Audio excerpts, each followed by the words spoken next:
She grabbed my wrist so hard I felt the bones shift under her grip, her nails, perfectly manicured, blood red, pressing crescents into my skin. "Jake, trust me," she breathed, voice low and velvet soft, the same voice that had whispered my name like a prayer 2 nights ago in the back of my truck under a sky full of stars. Her eyes were wide, luminous in the alley's sodium glow, reflecting the distant city lights like twin moons. I didn't fight her. Why would I? Lila had been the first good thing in years, the laugh that cut through my graveyard shift at the warehouse, the way she traced constellations on my chest and told me she'd never felt this alive. We were running now, her heels clicking too fast on wet pavement, my boots slipping in puddles that smelled of oil and rain. Behind us, the alley mouth yawned empty, but I swore I heard footsteps anyway, a second set that wasn't ours. What the hell is going on? I panted.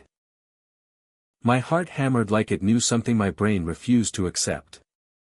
She glanced back, hair whipping across her face, and for a split second her smile faltered, something feral flickered there, gone before I could name it. "They're coming for us," she said. "My people. I can't let them take you without me." We rounded the corner into the empty lot behind the old mill, where the chain-link fence sagged like it had given up years ago. Parked there, no, not parked, crouched, was her car. Except it wasn't a car. In the dark it looked like one, sleek black, low-slung, the kind of ride that made you stare twice on the highway. But up close the metal shimmered wrong, like oil on water, and there were no tires, just a faint hum rising from beneath it that vibrated through my soles. The door hissed open before she touched it, revealing a warm golden interior that smelled of ozone and something sweet, like crushed flowers left too long in the sun. "Lila, wait." My protest died as she yanked me forward. Her strength was impossible, I weighed 200 pounds of warehouse muscle, yet she dragged me across the threshold like I was a reluctant puppy.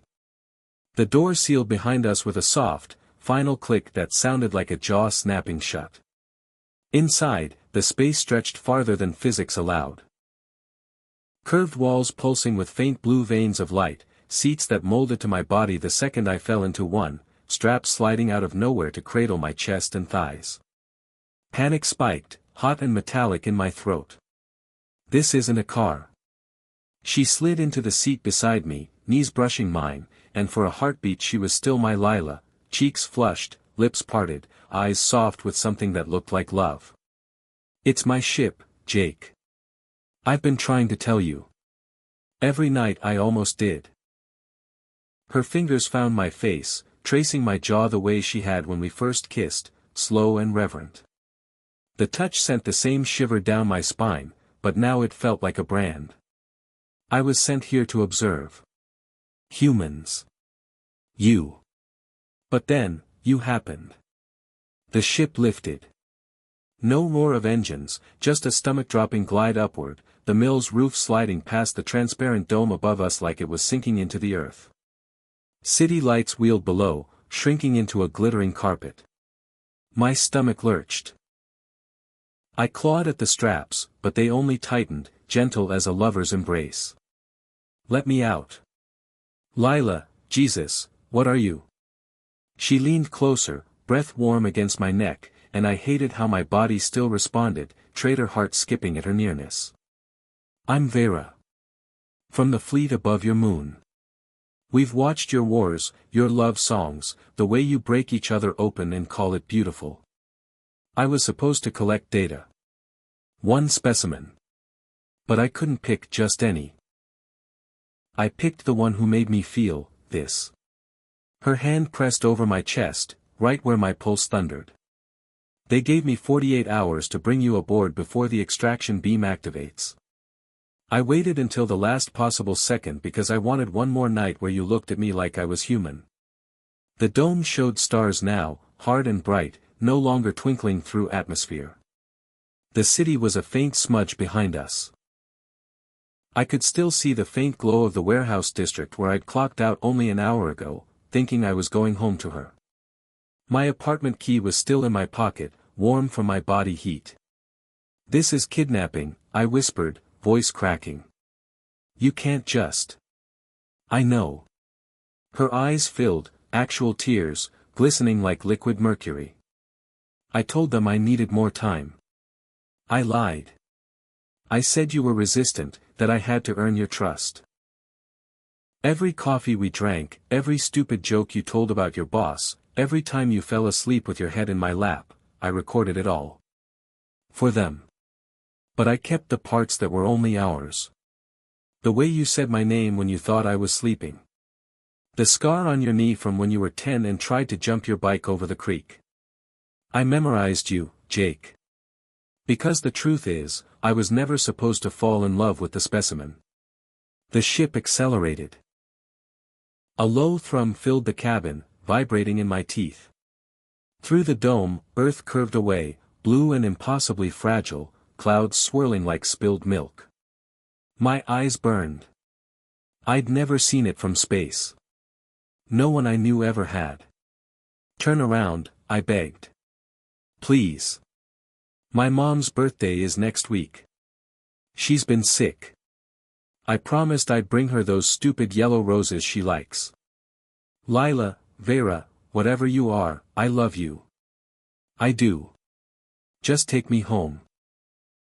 She looked away, jaw tight, and for the first time I saw the change. The skin at her throat rippled, iridescent scales flashing beneath the illusion of freckles. Her eyes elongated, pupils narrowing to vertical slits that caught the cabin light like a cat's. I can't, she said, and the voice was still hers but layered now, harmonics that made my ears ache. The extraction beam is locked on this vessel. If we turn back, they'll vaporize us both. They want you alive, for study. Neural mapping. Reproductive compatibility tests. They think your species might be the key to fixing our fertility crisis. I volunteered to bring you because I thought I could protect you. I was wrong. The straps loosened just enough for me to lunge forward, grabbing her shoulders. Her skin was too smooth, too warm, like living silk over steel. Then fight them. Land somewhere else. We'll run.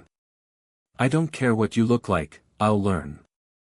We had something real. My voice broke on the last word, tears hot on my cheeks. I could smell her, salt and ozone and that sweet flower scent, and it gutted me because it was still her. The woman who'd stolen my hoodie and worn it to bed. The woman who cried at old movies and traced my tattoos like they were sacred. She cupped my face with both hands, thumbs brushing my tears away with a tenderness that felt like a knife. The truth came too late, she whispered. I sent the final transmission an hour ago. They know I'm compromised. When we dock, they'll wipe my memories of you. They'll tell me I completed the mission. And you'll be in the observation tank by morning. Her voice cracked on a sob that didn't sound human at all. I tried to warn you in the alley. I tried to give you a chance to run the other way. But you looked at me like I was your whole world, and I couldn't let go. The ship shuddered. Red lights bloomed along the walls, soft at first, then urgent. A mechanical voice. Cold, genderless, spoke in a language that hurt to hear, all clicks and rising tones. Vera's face crumpled. She pressed her forehead to mine, breathing hard. I love you too, Jake. That part wasn't a lie. I kept it secret from the logs. It's the only thing that's mine. I kissed her then, desperate, furious, tasting salt and fear and the last sweetness we'd ever have. Her lips felt the same, soft and urgent, but I felt the shift under them, the alien structure beneath the illusion. The dome showed nothing but stars now, endless and indifferent. Earth was a blue marble shrinking to a dot, then gone. My chest heaved with sobs I couldn't stop. I thought of my mom waiting for those roses, my empty apartment with the coffee mug still in the sink, the stupid playlist we'd made together still queued on my phone. All of it slipping away faster than light. Vera pulled back just enough to look at me, her true eyes, golden, ancient, filled with the same heartbreak tearing me apart. I'm sorry, she said, the words raw. I dragged you here because I couldn't imagine a universe without you in it. And now, I've made sure neither of us gets to keep the other. The red lights pulsed faster. The hum rose to a scream in my bones. I held her tighter, fingers tangled in hair that no longer felt entirely real, and for one suspended heartbeat we were just two people who had loved too hard, too late. The ship surged forward into the dark, carrying us both toward whatever waited on the other side of the stars, tanks and tests and wiped memories, and I realized, with a grief sharper than any blade, that the truth had always been there in the way she held me too tight, in the way her smile never quite reached her eyes on the night she stared at the moon too long. I had loved an alien. She had loved me back.